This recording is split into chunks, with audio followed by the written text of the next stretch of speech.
All right. So you might notice that the panel is a tiny bit smaller than the billing. So we found out this morning that one of the panel members was ill, and another panel member was not able to, had it subject to a canceled flight. So I feel this is a very appropriate panel because we're subject to disruption by COVID and supply chain. I'm Matt Roach. I'm going to lead this discussion. I'm actually very excited about the discussion. We have two great panelists. We have 40 people in the audience. There's a lot of opportunity in this space to talk. A little bit of background. I'm with Extol. We are a customer-led growth platform, right? Which means that we are trying to drive lower CAC, higher customer lifetime value by driving all of our marketing through our customers. And so we work with D2C companies. We also work with new tech finance. We also work with older brands to really say, how can we harness the power of the ultimate center of our brand, which is the people who participate, the people who purchase, the people who advocate. And so using programs like Refer a Friend, Surprise and Delight, challenges, influencer programs to really drive a lot of activity, long-term value, and customer acquisition. I'd like to ask my panelists to introduce themselves and give a little introduction about what you do and answer the question. Actually, just introduce yourself and we'll get the first question. Okay, cool. Hi, I'm Olivia. I'm the co-founder and CEO of The Clear Cut. We are a direct-to-consumer diamond engagement ring and fine jewelry company based here in New York City. I'm Ivy. I am VP of Consumer Growth at ClassPass. We are the largest booking aggregator for wellness and fitness. We're in 30 countries and 5 continents. Wow. All right. Really quick, 30 seconds. What's your point of view on omnichannel? Why don't we start with you, Olivia? So when I actually got asked to speak on this panel, I was like, but we're not omnichannel because we are digitally native. So we started as a blog that turned into an Instagram account that turned into an online portal. But then I realized we offer a by appointment only showroom experience. So in that sense, we're not traditionally omnichannel where we have a retail experience and an online experience, but we do, although we're digitally native, have the option for clients to come in person, which has always been part of our business model since we began. So my thoughts on omnichannel are there isn't a cookie cutter explanation on what it is or definition of what omnichannel means these days. All right, leaving it open. I like that. Ivy? It's actually really funny. When we realized the 2 people who are gone, we realized they were the more traditional omnichannel. So, which is great for this panel. But for us, we are actually fully digital. And so when I think about omnichannel, and one way you can think about it is because what we do is we aggregate these experiences for members and make it easier for people to book whatever it is they want, whether it's yoga or Pilates or a nail appointment or a massage. And so we think about ourselves in some ways as an extension of the digital arm for a lot of in-store experiences, and for us, in-store being the actual spa, salon, or gym that we're working with. For us, though, when I think about omnichannel, it's a little bit more on the digital side. So when I think about how I think about omnichannel for my marketing team, it is everything from how we're acquiring the users and what do those channels imply about user behavior, their lifetime value, all the way down to how we engage with them on the lifecycle side. So you're getting tons of data points. The channels that we think about are, what are the communication channels? Are we making sure that the app experience that you have is similar to the web experience, that we're connecting that to the emails that you get from us and the push notifications?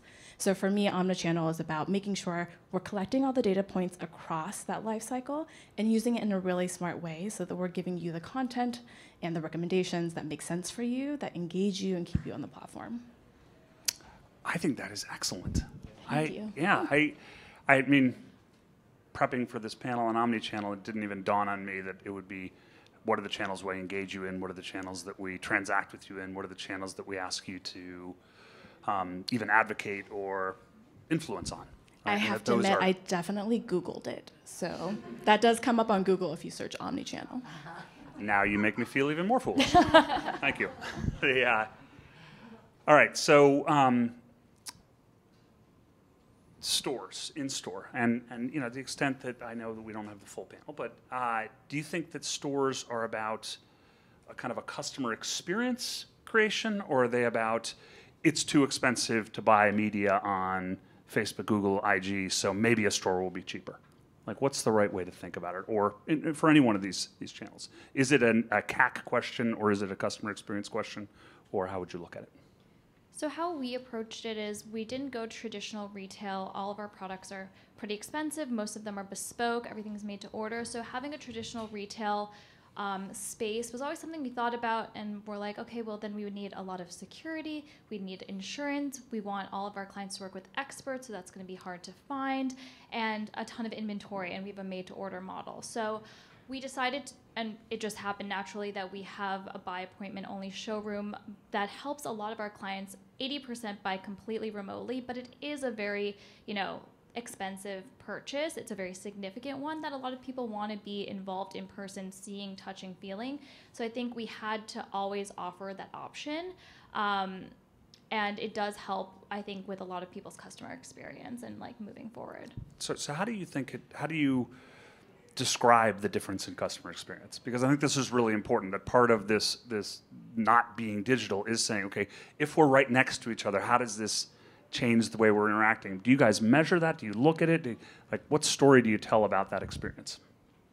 I've tried, just as a follow-up. Yeah, I've tried to bridge the gap as much as possible, because we started accidentally. This was, a blog that I started about diamonds and how to educate people on what to buy. And then I started making rings for friends and family. And then through Instagram, strangers started reaching out. So it's always been, we started very bare bones and in a really unscalable manner, like emailing back and forth and sending photos. And that was how can I make this experience just as good as coming in person, and democratizing that private jewelry experience that was only once reserved for, very wealthy people or people that had connections to come in person and work directly with an expert to create something custom. So we launched in 2020, actually, our gem portal, which is basically an online experience and portal that connects you directly to your gemologist. We handpick the selection of diamonds specifically for you, create the custom ring, and so the client can go through the same experience you would have in person, but online. For those who want to have the experience of making the final decision in person or coming to see the final ring before it's shipped out in person, that's always an option as well. But we try to replicate what would happen in an in-person situation through our portal as much as possible. Interesting. That's really interesting. So Ivy, let's switch channels a little bit to how do you think about measuring across channels? So when we talk about a different experience, there's okay, I want them to, I want to interact with them, I can solve some customer experience problems, but there's also doing another channel costs money and has impact. So how do you think about that? Yeah, so great question. I grew up in the marketing world, if you will, on the acquisition side. And so it's something I think a lot about. I'm an ex-finance, ex-banker, and so numbers are things that come a little bit easier to me. For us on the marketing side, we actually think it's really important to understand what's the makeup of our clients. And so when you think about, I always explain, and my team laughs at me, but I think about marketing as managing a portfolio.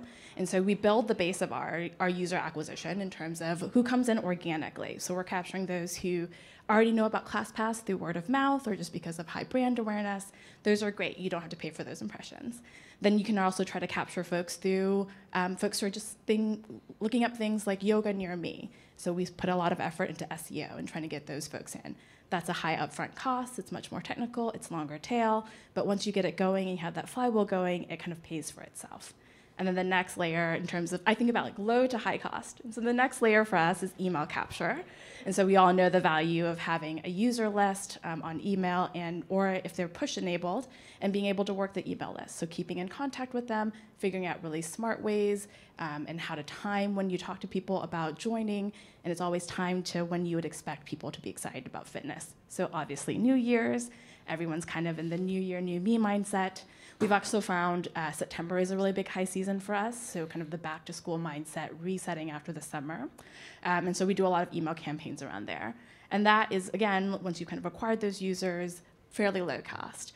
And then where it starts to get interesting about higher acquisition costs is referrals is probably our next biggest channel. It is anywhere from 20 to 40% of our business, which is awesome. A lot of our users are big fans, and so they do refer their friends. And we've been able to build that up by using a referral program and testing into bounties and incentives. And then the last piece for us is paid. So we actually don't build our business on paid. For us, that is the most scalable channel. It's where we're able to flex up spend and spend all the way up until it breaks even. And that's kind of where we think about driving growth. And so we're trying to get that nice mix of customer acquisition costs so that you can get the blended down to a nice amount. And we're managing each channel pretty tightly. Do either of you see differences in customer lifetime value based on the channels you're bringing them in through or the channels they're interacting in? So I think that we actually see huge differences both on customer acquisition costs, obviously, because you're paying for some channels versus not. But there are also big differences in terms of LTV. So lifetime value for us really depends on how many classes are you taking each month, how expensive are those classes, and you really get different types of mixes throughout various channels. Referrals is a really great channel for us. As you come in the door, you already know what the product is about because your friend has already done a lot of the marketing for us. Super easy. They come in, they know exactly where to go, they have recommendations. For us, that's a channel that we're willing to spend a lot of money into because we know it's going to pay back. There are places we've done a lot of partnerships with brands who may not be are within the wellness space, but often some of the partnerships, because they know a little bit less about us, LTV is lower. So we think a lot about how much you're willing to pay against how quality those customers are. So there's that. We actually work really closely. And one of the things I feel very lucky about is that we work really closely with our finance, our BI, and our analytics teams. They're building a bunch of dashboards for us, so we're able to see not just how much does it cost to acquire you in the door, but we do a lot of cohort analysis to understand how does that behave over time. And particularly in COVID, as you can imagine, user behavior changed really materially, and people would leave the platform because whole markets would shut down. And so it was actually, that's probably one of the places where it was really helpful to work really closely and understand what are the big disruptions to lifetime value and how do we adjust how much we're willing to spend upfront based on that. Wow, that was a very, very comprehensive answer to that question. I appreciate that. I think everyone appreciates that. These are incredibly hard problems when we're talking about both new channels of acquisition and new channels of engagement. I think customers have three journeys. I think there's a engagement journey, which is what am I doing? Am I rating? Am I reviewing? Am I sharing? Am I wearing? Right? That there is that to the extent that that's trackable, people who do more are better customers. There's a advocacy journey, which is am I talking about the product? Am I referring? Am I an ambassador? Am I an influencer? And then there's a transaction journey, which is am I buying? Am I buying again? Am I buying again and again and again, right? I think to some extent, at an advertising social level, we'll talk about the value of a customer and we'll talk about customer engagement. But once we're really in the journey, we don't treat them all the same. In most cases, even when we're talking about first-party and zero-party data, we talk about people as kind of as though they were walking credit cards.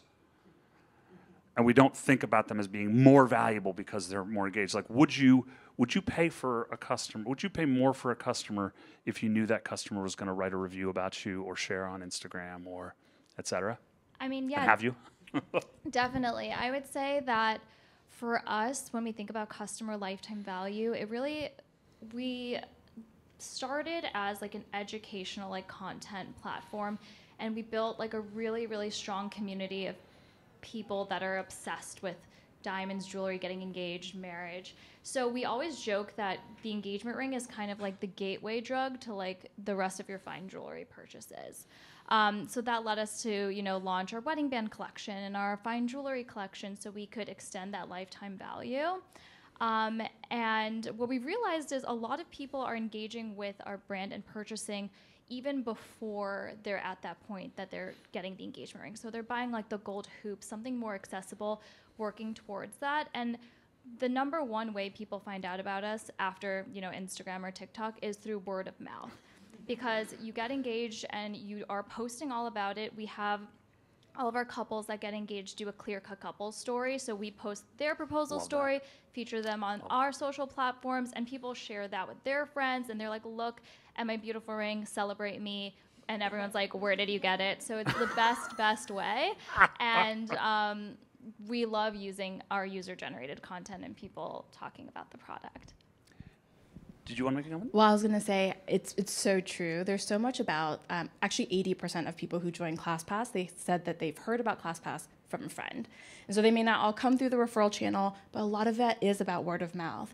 And so one of the things that Emma, who is my creative director and really wonderful, is here today. One of the things that we've really helped leverage with her team is figuring out how do you actually bring more of those stories and real life experiences to everything from our website to our ads. And so one of the things I'm sure you've seen if you've looked at a lot of marketing trends is aspirational marketing is amazing, and there's something really lovely about superposed and super edited photos, and those do really well in certain contexts. Within wellness and within fitness, particularly after COVID, when all of our routines have been disrupted, when everything's changed, a lot of people have moved, and so their normal yoga place down the street no longer exists. A lot of it is about figuring out how do you rediscover that again. And so we're not really going after the super hardcore workout folks. A lot of those are part of us, the people we go after, but a lot of folks are people who haven't done any boutique studio fitness, haven't done a lot of spa and salon, and are just trying to tiptoe their way in. And so we spend a lot of time actually making fitness and wellness feel really accessible. So a lot of our ads are UGC based. We work with a lot of our users who are hyper fans and will send us footage. We have influencers who we work with that will send us footage. Actually, even a lot of our ClassPass employees are such big fans that they'll send us edits of their videos and their images, and we use all those in ads because so much about what we want to do is to make fitness and wellness feel super accessible to everyone and make sure you can see yourself in our ads, because that's kind of ultimately the folks that we're going for. I think Nikki mentioned this in the last panel, but it used to be that yoga and boutique fitness was really for one demographic. And our hope is to be able to make that accessible to a lot of people, no matter kind of your body shape or where you're from or your background. Interesting. So Olivia, have you looked at the quality difference between people who don't do the store experience or the physical experience and do? And do you want more to do that, people to do the physical experience? Or is it just, well, we don't want to lose that customer, so we have to cover off on that? Like, how did you justify it? Was it a covering action, or was it actually something where you said, if we got twice as many people to come in, we'd get X amount of profit? Interesting. I was thinking about it. I think for the engagement ring, actually, about 80% of people are doing everything completely remotely, and coming in person doesn't make the quality of the customer better or not, or the conversion rate. I think that for wedding bands, though, it does. So being able to come in person and put a wedding band and pair it with your actual engagement ring does drive conversion a lot more than the engagement ring. So, and for a collection, it's like 99% online. So it's a product dependent, and I think we have always had the in-store experience for those people who are uncomfortable, going all the way online and rather come in person.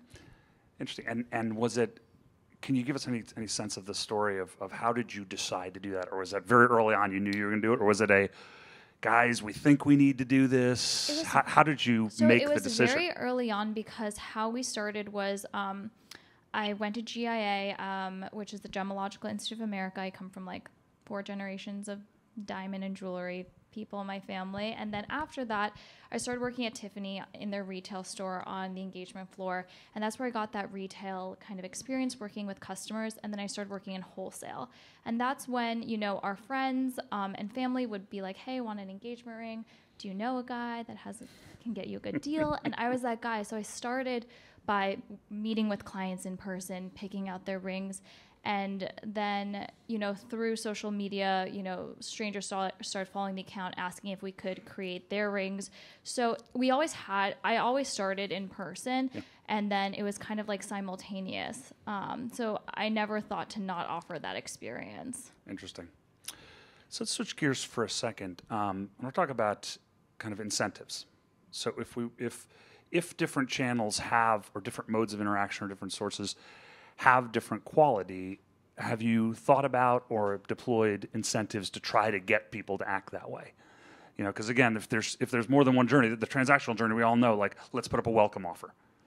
Let's see if we can get somebody back with a email coupon, and sort of incentives to move them along the transactional journey. Have you experimented at all with incentives to drive people through other parts of the journey, engagement, advocacy? you could comment, UGC, being a form of engagement, yes, or advocacy.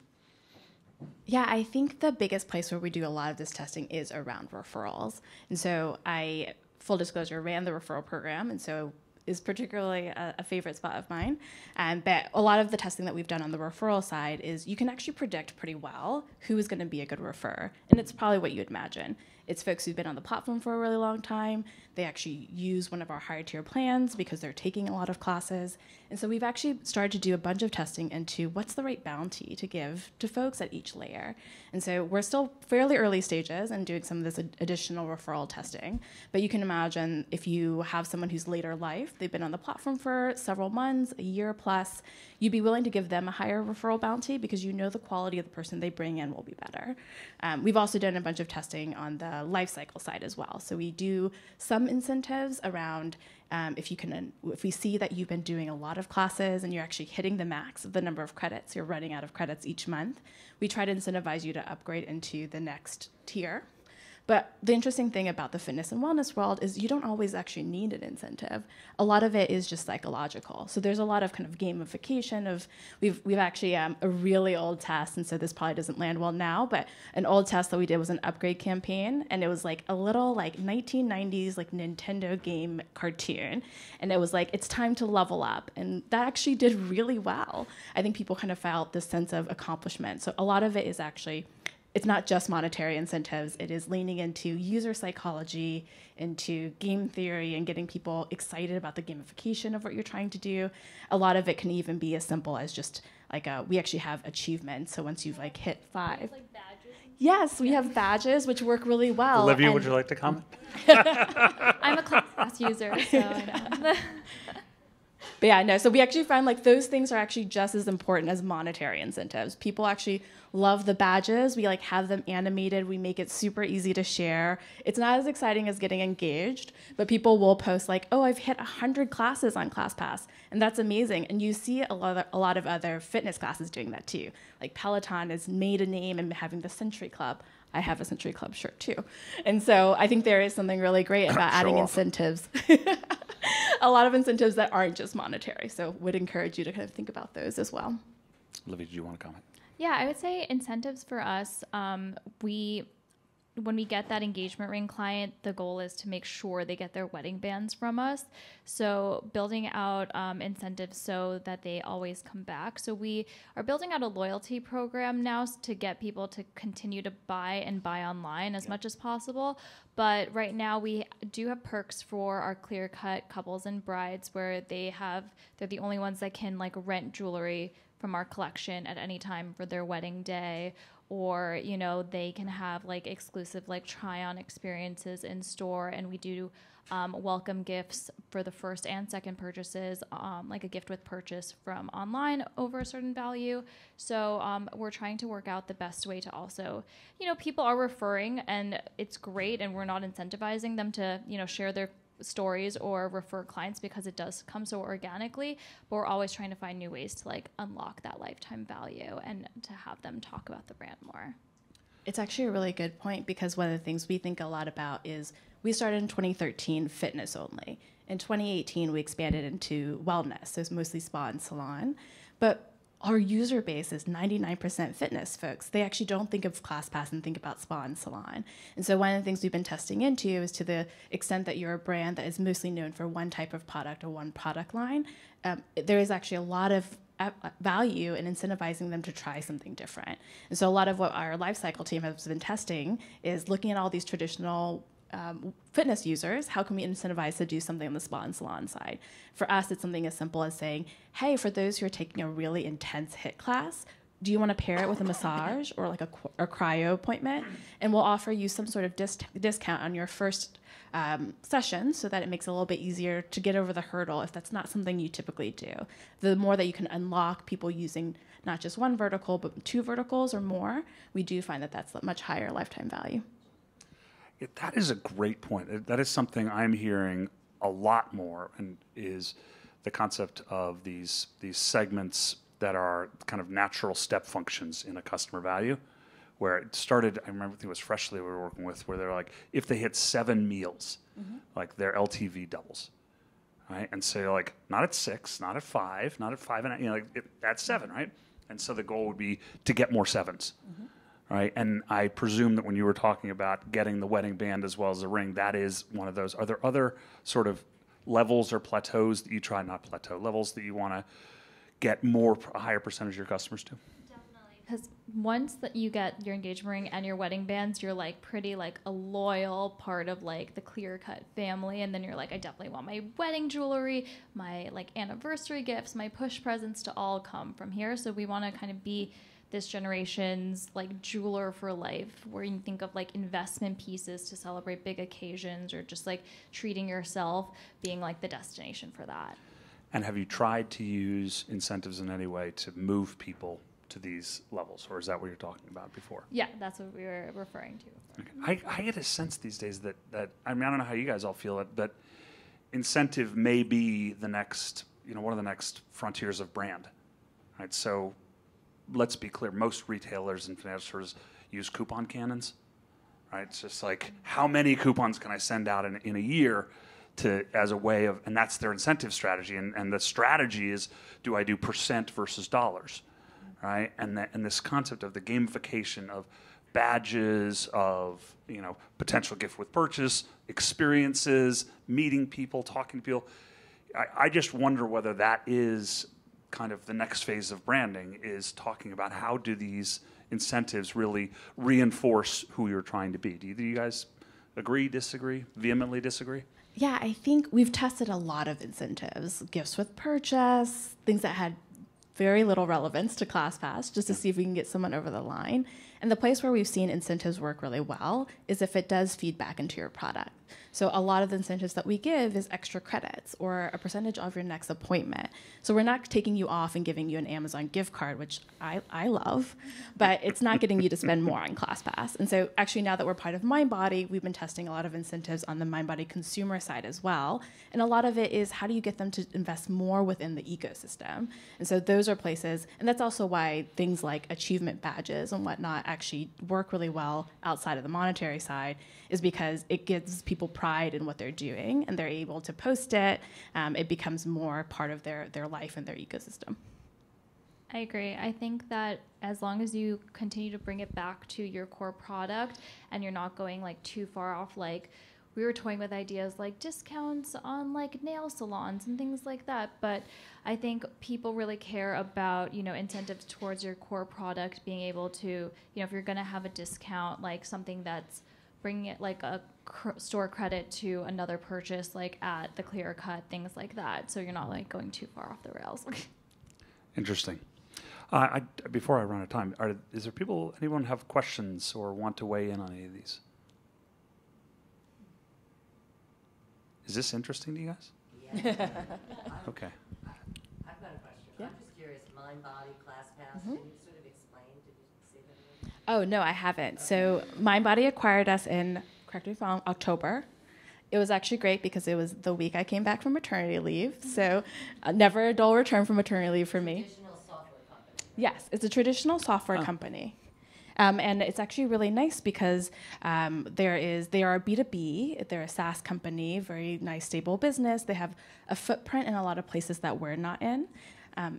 They have a really great footprint in spa and salon. And so it's been really wonderful being part of kind of that MindBody ecosystem. And we've been actually working with them to figure out where are the places where it does make sense to cross over. So they're still both brands are existing Yes. in marketing, and you're just focusing. Yes, exactly. So I actually focus on ClassPass consumer, but I also do MindBody consumer. So basically all the consumer moved over to me.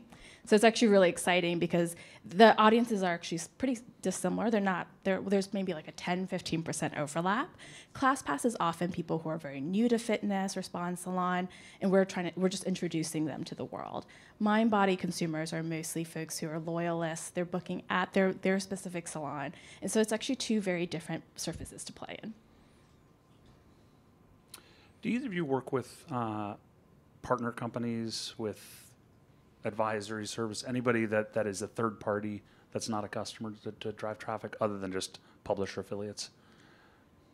Like agencies, you mean? No, it's just more, it was more curiosity. The